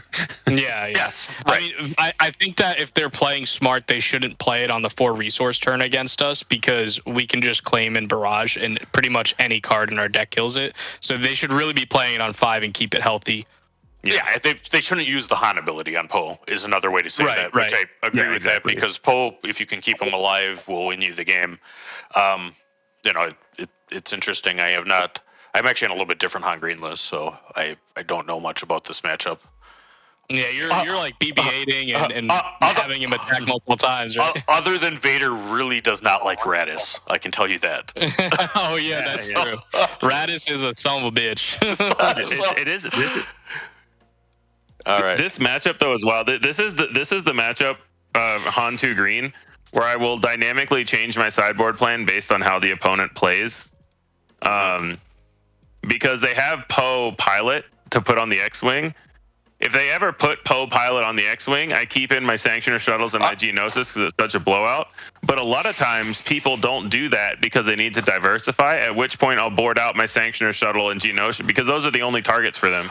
So if my opponent plays around it, I'll board it out. Okay, so my Han Green list is just different because it's Resistance Tribal, but I mean, even for like the Crispy list, I'm not totally sure that black one shouldn't be in the 60 somewhere because Poe Pilot onto a black one is a Vader killing nightmare. I mean, there if you can't cover it, because then it's actually killing your tie every time. So yeah. All right, Han Blue. This deck is picking up speed and is also not going anywhere in the next set. I think actually both of these color combinations in Han are very strong. Action cheating is powerful. If you want to, What about when you combine action cheating with resource? What if you? Sorry, I meant resource cheating. What if you draw 2 cards and play a 4/4? Okay, so crazy. Let's talk about like the Han Blue matchup though now. I mean, one thing that this has different than Han Green is it has Force Throw. I mean, which then provides a second kind of set of answers while also discarding Vader, which actually Vader is kind of susceptible to. I think more importantly, it has a lot of restore on the ground, so it can be tough. It can be tougher to race in space. When I played against Cole Lapine, who top 8'd Minneapolis. He was one of my Swiss losses. And I think games 2 and 3, he just went turn 1 Yoda, turn 2 Kanan, turn 3 Obi-Wan's Aether Sprite. Yep. And it was just in terms of a health swing, it was I was basically getting hit for 10 a turn when you balance out the restore, and then Aether Sprite can 2 for 1 on every attack. Yeah, and shout out to Cole. I mean, I think that he was really happy to meet him. Right, yep, Snowtroopers, right, and he actually really saw some things about Han, both in the meta changes and otherwise. But I think that's probably going to get a remaster class soon, but in set 5, nice, because there's going to be some things that change. But I lost to Cole as well in day 2, and I was on stream as well. I won game 1, felt good. I'm like, all right, here comes the hate, and yeah, I mean, the game 2, I had the position to win, and I had Clone Combat Squadron and 3 tokens. Then he just went bombing run, and I was over. And he had Aether. Yeah. I think he had Aether Sprite main deck, if I remember. I mean, he was ready for you guys. That was respecting Vader's main deck. Yep. Yeah, I talked to him after I played him, and he said his teammate was really big on Vader, so it was one of the decks that he practiced against the most for Minneapolis. But yeah, great meta call by him. I think it's really interesting too, because I feel like Yoda on turn 1 is so susceptible to so many decks, but it's like one of the best like turn 1 plays against Vader, because we have like no way to interact with that for a couple turns, except for like shuttle or the dagger, and then they still get to recoup a card, and they probably got a hit in because they have initiative. It's interesting. Yeah. All right. So we've talked about how you can lose this matchup. How do you win? Yeah, so against any bombing run deck, you want to have a combination of Victor Leader and Stolen AT Hauler, and the ST Shuttle, because all 3 of those units survive bombing run, and specifically any of them in combination with Clone Combat Squadron. Because when you only have Clone Combat and the other guys, bombing run will kill everything. Because if it wipes the rest of your board, it also kills the Combat Squadron. So the key is to have Combat Squadron and something else that keeps it alive through a bombing run. And that's what we were saying about how a lot of times it's the second one that gets you. The first one can get you if you don't draw well, like if you only have the Combat Squadron, or if you only have like a couple of things. But the key is to make sure to keep those pieces handy, especially in post-board games. To try to, a lot of it comes down to how much of their restore units did they draw on the ground. You can eventually kill the Aether Sprite in space. That's where the Eager Escort can come in handy. Like they play the Aether Sprite, they ping it to go down to 5 health, use Eager Escort, throw a token into it, something like that can be helpful there. Barrage is solid, but you have to have one of your. It's not going to be good by itself. You have to also have the Hauler or the Clone Combat or something to help clear the ground units out. But yeah, a lot of this comes down to how much hate did they pack and how much did they draw. You just need to know what your key cards are, which are the ones that survive the bombing run and help pump out the damage a little faster. All right, Ray. This is the best matchup. When I see this across from me, eyes just start, like, in my head, I'm just like, free win, baby. Let's go. Always nice to get by. Yeah. Ray has a really hard time dealing with Vader. Going wide in space is really difficult for them. The way that we have our deck set up, we're really good at killing Bright Hopes and Concord Dawns. Like Sanctuary Shuttle alone just says no to Concord Dawn, and then Surprise Strikes and Eager Escorts cleanly take out that Bright Hope. So it's usually only taking out 1 unit when they really need it to be taking out 2 or 3. Pretty much the only time I've ever lost this matchup is when they've had multiple entrenched. Right. You flip Vader, they entrench it. You have a Clone Combat Squadron, they entrench it, and then you just need to find that last little bit to get there, but then they just start restoring too much damage. I also want to say, check out Late Night Gaming. Loopy, he casted my match. He casted my match against Ray Data Vault, so check it out in the playlist. Yep, very good. Yeah, and we'll get to the VODs with that. I think it is a strong matchup. For guys, what are you sideboarding for, Ray? Definitely bring in the other Waylay. Like if they tap out for Bright Hope and you waylay the Bright Hope, like the game's just over. They're taking so much damage. You're getting another token, and then if they play it again on the 5 resource turn, like you're just fine with it because at that point you just have so many units. I think I usually bring in. Yeah. Against Loot Green. It was basically the same deck, but it was Bright Hope. I waylaid it. The next turn, they Bright Hoped. I waylaid it. And they just gave up. I usually bring in the Lurking Ties as well. Just it's good against blue decks in general. They really only have Luke late game to kill it. And at that point, you can probably flip Vader onto it and just win the game from there. So. It also still just trades with Concord Dawn if you happen to not find your Sanctioner Shuttle or Geonosis or whatever, and that's fine. All right, so that's the end of the presentation. Did you actually have to deal with hard control at all? You know anything about that matchup? I actually do. So this last weekend, I went to the Duluth PQ, and I played against a boss blue player. He was a great sport. He was really good. He top 8'd. He pretty much destroyed me, but it was because he was main decking bombing runs, and he purposely said he built his version specifically to have a lot of interaction for Vader. So he was playing a lot of -X effects to deal with the Lurking Ties post board, and the bombing runs main deck was just so good, and I wasn't expecting them. And similar to how we are against other decks, a lot of our cards in our deck don't do anything. Like Eager Escort is just a 4/1, which boss can just put a bounty on and ping, and that's really bad. So don't play things that have 1 health into Bosk, with the possible exception of Wing Leader, but only do that if you make sure he does not have a bounty first, because you know his hand. I don't know if you saw our deck list, but that's our deck. Things with 1 health. Yeah, things with 1 health. Sanctioner Shuttle can sometimes be good because you can grab a Pershing, but like outside of that, it's like you bring in your Bazines and your Lurking Ties and you just hope it's good enough. Game 2, I Bazined him and he had Super Laser Blast Snoke, and I beat 2 of them, but I could not beat the 3rd. So yeah, no, and actually I think your deck is responsible for bringing Snoke back into the meta in a serious way. But I mean, obviously, for sure. Obviously Snoke is a good answer if you can get to it, because there's only so many ways then to deal with Snoke. All right, so here's what I want to talk about, and let's wrap this up. You guys, did kind of the team dream, I guess, here, is that you had the team deck, and it did very well, and then has done well since. But talk to me about kind of the second part of tuning, right? Because I think the first part of building the deck is building in and saying, hey, this works, this is good. But how did you guys go about testing that you actually got this thing ready for Minneapolis? However you want to discuss it. The enemy's walls, baby. Take it away, Ian.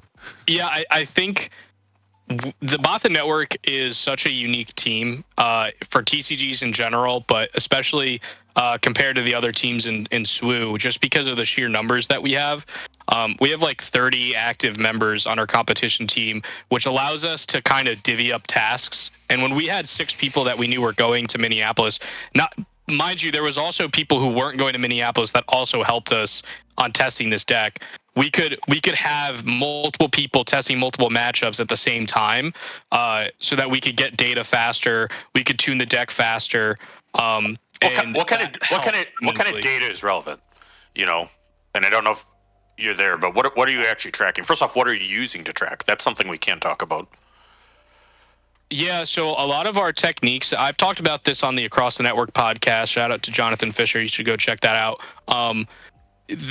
A lot of what we do when we're testing is recording matchups and doing takebacks so that we can have commentary on play lines and be able to take things back, go down a different branching tree to try to figure out, did I just misplay? Like, it's all fun and games, obviously, and, sometimes you get unlucky. But in this game, I found a lot of times when I lose, and I lose consistently against a matchup, I'm doing something fundamentally wrong. Or my deck is fundamentally built wrong, and then that's like a 2-step process, right? So you can either figure out that I'm playing this matchup wrong, or I don't have the tools in my deck to have this matchup be favorable for me.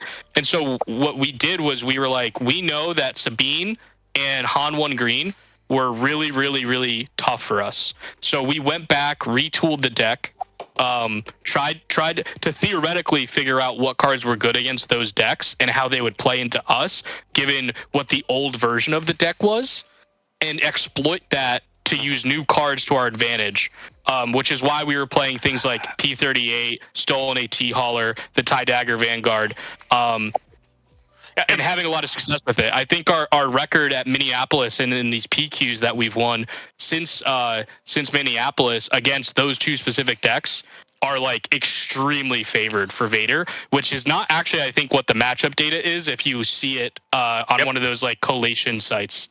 Yep. Yeah. No, and those are there too. And one thing that I've done, and you can do this, is oftentimes on the Bothan Network, there's exactly what you're talking about happening in public channels with a bunch of people watching and doing the takebacks. Mm-hmm. And I mean, it's one thing that I say, for there, I mean, when you get people that don't want to give an undo or get mad about that testing, I mean, what are you doing? I mean, you actually want your opponent to be good. You want them to actually try stuff. You don't want them to suck, and you don't want them to lose to interface error. Because of if you only play online digital platforms to say that you have a good win rate on those platforms, in my opinion, you're kind of playing wrong. That's not what the platforms are for. And bulk win rate is the least important stat that you can track. Exactly. Do you guys use swoop stats at all to check out the cards and other things? Yeah, swoop stats is super interesting to see. I like it when I start out with a new brew so that I can kind of understand my own habits. Because sometimes I don't even realize that I'm just resourcing this one card a million times, and then I'll force myself to not resource it and play it to see how good it is. And then if I realize afterward that I was correct to just resource it all the time, I'm just going to remove it from the deck and try out a new card, right? So I really like it when I'm in the brew stage. Yep, no, I like that too. And then, I mean, sometimes that's exactly what the problem is. I've actually diagnosed a couple of Qunilan players' problems into Sabine with are you resourcing Surprise Strike? Yes. Okay. All right. What about then tuning to the meta though? What do you do to do that? Yeah. So one of the other things that testing wise you can do is obviously know what decks are in the meta, right? So we knew that Qira was probably going to be one of the most played decks. We thought Ray Data Vault was going to be one of the most played. Just Data Vault in general, we thought was going to be one of the most played decks across the top 5, which I think we were pretty accurate with. We didn't expect there to actually be as much Vader Yellow as there was, but we were pretty happy with that because our version was so good into the mirrors that didn't have the same cards that we were playing that it worked out because it didn't actually feel like a true mirror match. But when we saw that Data Vault was on the rise and everybody's playing Data Vault, we just tried to figure out a deck that could exploit that the most. And we thought that just a space deck in general was pretty good into those decks. And Lurking Tie also was pretty good into the control decks in the format with Ray and Qira. And this is probably the best Lurking Tie deck just because you can flip Vader onto it. Right. Okay, what about the final kind of stretch towards the event? Yeah, so we did a lot of nitty gritty testing. One of the things that I remember highlighting, I was testing with Craw. His name's Lake. He's on the Bothan Network, and he's a Qira player. He's played it since set 2. It's pretty much the only thing he's played, except during the Jango meta. He took some time off from his beloved. But what he told me was look, I don't doubt that you're going to beat me every time I don't ramp. So I'm just going to start with a resupply in my hand. And I'm going to see how the deck does when I'm always doing the thing I'm doing. And it was actually really helpful because oftentimes they're going to have some piece of ramp, right? Even in the Data Vault version, you have 6 cards that ramp you. You have a really high percentage. It's in the 80s to get it by turn 2, especially if you have the Pershing turn 1. It's an insane percentage point, right? So it made sense to just always test at Qira's best, so that you could figure out what would work well and figuring out lines don't play the Victor leader before Qira flips or else you're going to have a bad time.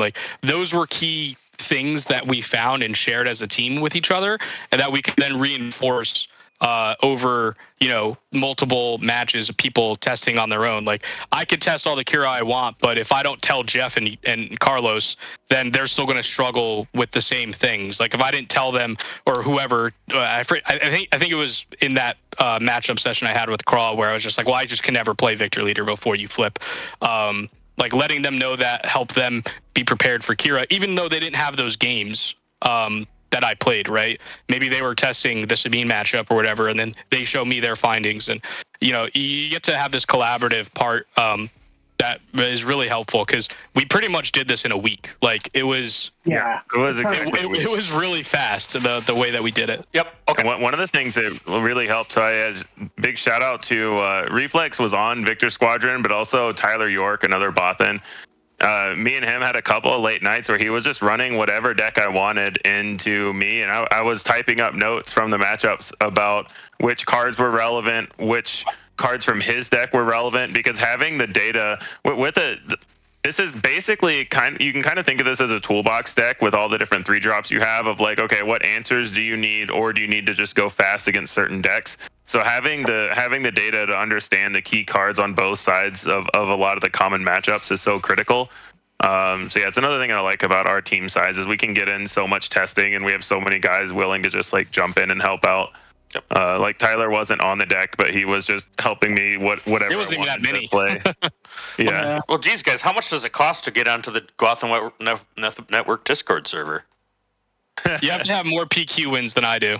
Well, To get into the public section of the Discord, I've been told it's all soft PQs anyway, so I mean, that's also what I've been told, Loopy. What's going on? That's crazy. All right. So, final words then from Victor Squadron Leader for all the Vader Yellow aspirants out there. Why don't you land this ship, Carlos? Hey, man. Go wide, crush, and remember, we hate sand. That's it. Yeah, no, so the card you need to change if you're on the Bothan list, get him off Mos Eisley. We talked about that I before. put him on Mos Eisley for that reason. You get him angry. Okay. Angry Vader wins matches. All right. Well, very good. Well, thank you, all of you. You're all great players and friends, and I think this was very expertly done. You've now set the record for slides brought to a masterclass. I thought the presentation format was good. By all means, check out all of these. Yodakiller has a channel, and then we're trying to get his cube into CubeCon at GameholeCon, so hopefully that happens. Ooh, nice. I went there last year. That happens, man. I'm coming. No, we're coming anyway. We are in, I think. So the guy that runs it wants to have it happen. So I think there will be Swoop CubeCon, guys. But check out Yodakiller's channel. He's also got a great video on this deck that I watched, and some CAD stuff. Great CAD player. Ian, you can hang out with at Bothan Network. And I can't get enough Legopizza in my life, just period. Check him out on Underwhelming Barrage quite a bit. That's a cool show. They go, and then... Yeah, we just recorded another one this morning, or a couple hours ago. It wasn't this morning, but yeah, it was shout out fun. to my friend Tada that does that, and Jeff. You can probably just watch late night because we do call all kinds of matches, for commentary. It's kind of my week went that way. So thank you all, gentlemen. Great job with this deck, and we'll see you at Galactics. To everybody listening, if you watch this far, you're my hero.